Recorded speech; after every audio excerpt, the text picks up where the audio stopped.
So I'm here today to talk about digital citizenship. And every one of us in this room, if we have an internet connection, we have a cell phone, we're a digital citizen. The question is, what kind of digital citizen are you?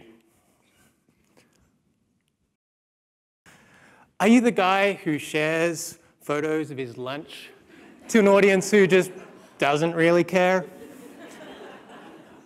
Or are you the sort of person who finds things that are funny, insightful, and interesting and shares them with your friends and contacts? Are you the person that goes online and shares how exciting, amazing the life you're leading is? Or are you that person who learns about a cause you're passionate about and shares information on that? In short, is the internet a better place for the fact that you exist within it? For young people, the behaviors might be a little bit different, but the story is basically the same. The reason I'm here today is to talk to you about how to guide young people to be the best online citizens that they possibly can be. So it's a subject for me that's interesting both through my professional life, working with Byte, a youth charity, but also through my personal experience. As mentioned before, I grew up in Canberra, Australia. It's kind of like a cross between Whitehorse and Ottawa. And I grew up, I was a little bit of a misfit at school. I had a passion for alternative music that no one else cared about. And I kind of didn't fit in with my classmates. So when I found the internet, connecting back then through one of those creaky old dial-up connections, I had to fight with my younger sister who wanted to use the phone just to get online. But I found a community that for me understood the things I was passionate in. People who loved the same music, people who had the same interests, and that was amazing. Since then, a lot's changed. I mean, the internet's a lot faster, everyone has cell phones. I like to think I'm at least a little bit cooler. My staff tell me I'm not.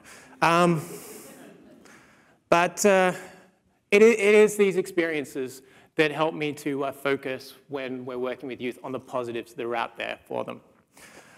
And there's so many positives. For example, the ability to learn in new ways that are relevant to different people. Also on social media, the fact that you're able to connect with people near and far and share experiences that otherwise weren't possible. And social media is a huge thing for teenagers today. The best stats I can find show 89% of young people are using social media, whether that's Facebook, Twitter, or whatever.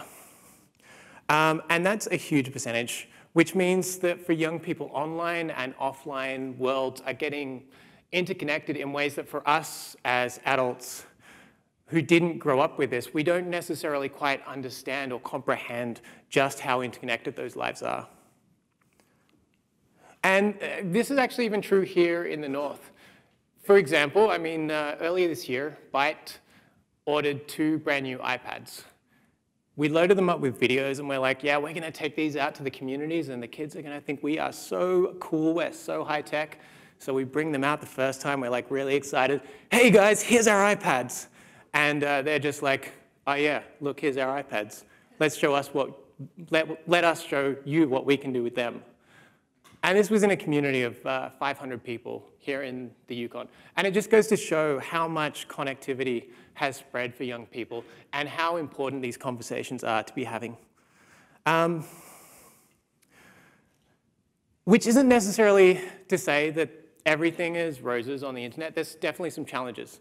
The most visible of these is bullying online, cyberbullying. I'm sure you've all heard that, cyberbullying. It's a concept we don't like to talk about very much at Byte for 2 main reasons. The first of which is that it's a very adult concept. Kids don't talk about cyberbullying. They talk about bullying, whether it's online or off. It's all pretty much the same.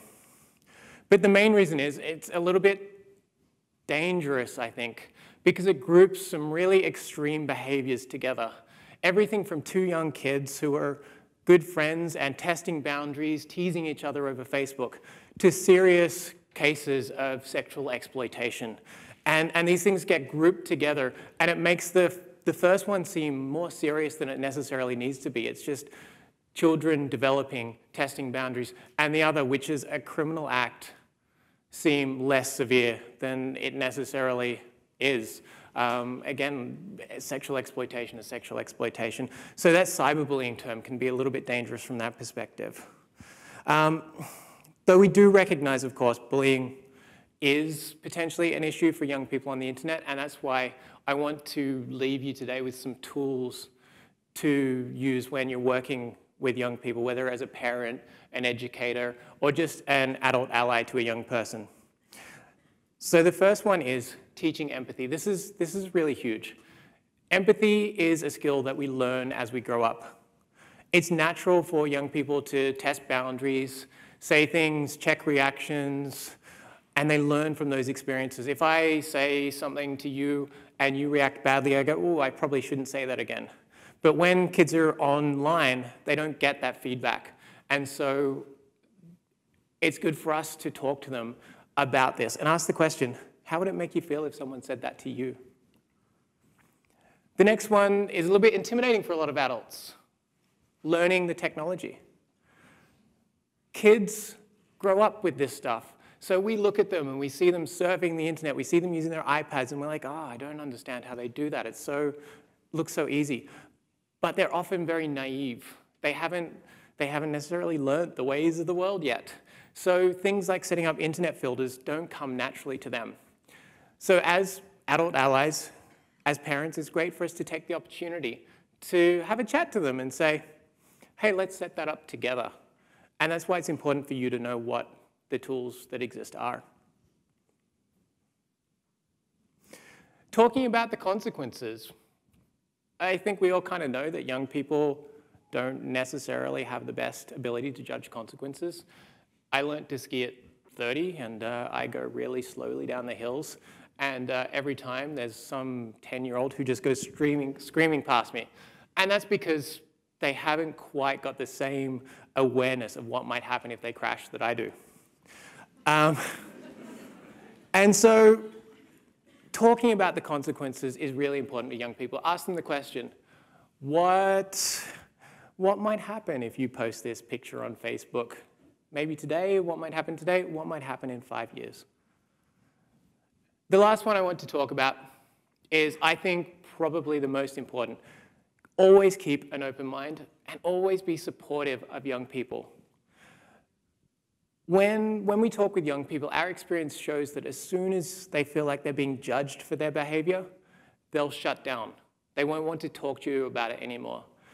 Which isn't to say you can't tell them something is not a good piece of behavior, but at the same time, just keep an open mind with them. I've heard stories of kids who were being bullied online, and the immediate reaction was to threaten to shut down Facebook. And when lives are so interconnected for young people, it just means that they run away and they don't want to talk anymore.